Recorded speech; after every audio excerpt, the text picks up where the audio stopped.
You're watching the Green Dream Project. Jim here. It's a little windy. Again, I apologize. But it seems like we can't escape it. But the work's got to get done. But that's something to be aware of. We are in the high desert. We do get a lot of wind here. And that is something that we have to be conscious of in our design when we start building this place up. Now, you may have noticed all the piping here, and that's exactly what I'll be doing with today. We're going to be digging and installing our Graywater system. Now, obviously, when we bring the trailers out here, we're going to need a place for our water when we use that from the trailers to go to. And since we're not going to be using a septic system, we're going to be installing a Graywater system for that water to drain into. Now this is going to be strictly Graywater only, water from the sink, water from the shower. I'll be building a composting toilet to use inside the trailers and a compost bin system to take care of that. So there should be no black water in here whatsoever. Now I just want to make a note of the piping that I have here. There are 3 major types of pipes that you might use for Graywater system. Each one varying degree of cost. Also, some may be better or more harmful for use as far as leaching chemicals into the ground. So you got your first type, which is your HDPE. It's going to be a very tough plastic. It's highly recommended for Graywater systems. It's going to be a little bit on the pricier side. Another type of plastic is the ABS. That's maybe your next step down from your HDPE. That's what I got here. It's going to be a little bit more than PVC, but it's going to be a little bit better for the ground as far as leaching any chemicals in there. One drawback of using the ABS versus the PVC is that it's specifically better designed for gravity systems. It's not good for pressurized systems. And then you got your PVC, which is probably going to be your most common piping for Graywater systems. It's going to be probably your most cheapest. You're probably going to find more materials for it. It's just going to be probably the most problematic as far as leaching chemicals into the ground. But I mean, if you're installing a Graywater system, that right there is going to be much better for the environment that might leach into the ground from it. So, I got my piping, I got my tools over here, and let's get started, get to work. Following us on Instagram, Jessica and I have been out here the other day. We've been coming out here for a while, just kind of doing measurements. We marked out where the trailers are going to be, and the other day we marked out where we are putting our Graywater system. So ultimately we're going to be digging a spot right here. This is where the trailers will be funding the Graywater into, and then we're going to dig a trench, and we're going to put a mulch basin. Now Graywater systems can be as complicated or as easy as you want them to be, or it might depend on where you're living, all the codes and stuff like that. It may not be quite up to you. But out here, since we're building our own structures out here, and we can opt out of permits, this is going to be just a very simple system. It's going to be almost just your basic drain out back system, but we're just going to funnel it then into a mulch basin, use that Graywater for a more productive purpose as to growing some trees. It's always important to remember when designing, regular water always moves with the path of least resistance to the lowest point. Graywater, on the other hand, is a little different. It can contain soap, maybe other impurities, so it flows a little different from regular water. When digging this trench, I'm going to need at least a 2-degree slope in order to get that water from the trailer over to the mulch bin. I just got to keep that in mind. Now we've already done our calculations as far as water use, and we're trying to get each person or trailer at about 20 gallons per day or so. So we've done our calculations and we've decided on a mulch bed about 12 feet in diameter, and it's going to go about maybe a little bit more than 1 foot.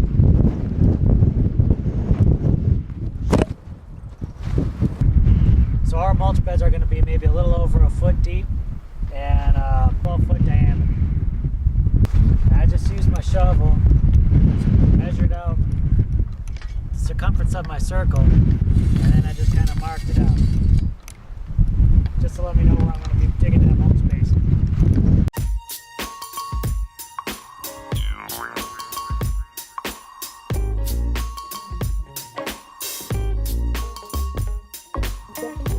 So I placed some IBC totes along the to buffer the southwest wind, so that when I dig up this soil, I can place it over here, and it's not going to all blow away. A lot more clear. Look how shiny it is. Right there. It's real hard. I think it's like a lot of clay. But luckily that's about as deep as we need to go. As you can see, we got that circumference pretty much down. Now we just need to get down to about 14-15 inches. Been joined here by Peter, and Grace is the savior today. Grace brought out my extra camera battery. Never leave home without your extra batteries, folks.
Now the connections for this is going to be very simple.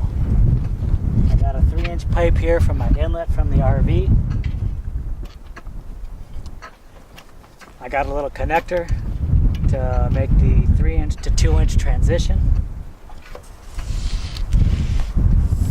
I got two 10-foot 2-inch pipes, and then I got a connector for the 2-inch pipes.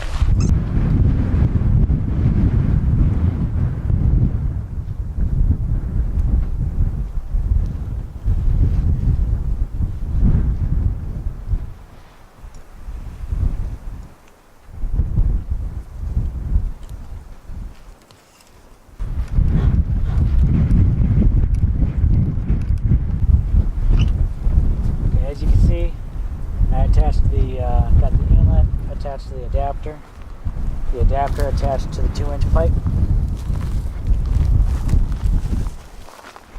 and I connected the 2-inch pipe with a connector here, another 2-inch pipe. That comes down to the mound. And I'm just going to attach the downspout. And that should be it. I had to cut maybe just a couple feet off of here, just so that it gets close to the mound but not directly on the mound, just so that that water gets pretty close to the root system.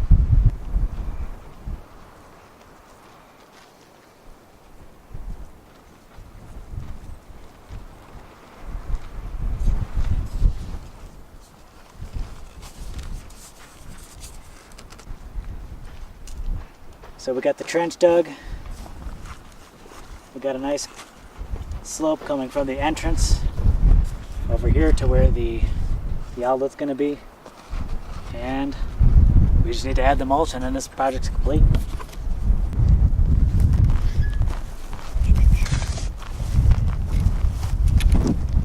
So you can see we got the trench filled in. I can barely tell that we even dug a trench for that pipe. And then I put a little cap here just to keep any bugs and debris from getting into that pipe until we're ready to put the attach the RV hose to there. Now we're just digging, putting some of that excess dirt that we dug up, and we're putting it around the mulch bed, taking some of that dirt and putting it around the basin just for a little mound around there to hold in that extra water, keep that extra wind from getting into that basin, and that'll give it some extra protection as well as rainwater holding capacity. As you can see, our Graywater basin's coming out pretty nice. One finishing touch I want to put on this is maybe a little cover for the end of this pipe. That way none of the mulch will go back up into the pipe and the water will just flow off through. And we'll also probably want to get some mulch in there. That'll help. Alright guys, thanks a lot for watching. Please, if you enjoyed this video, give it a thumbs up, subscribe, and if you know some people that might be interested, share it with your friends. You can also follow us regularly on Instagram and Facebook. Take care, everyone.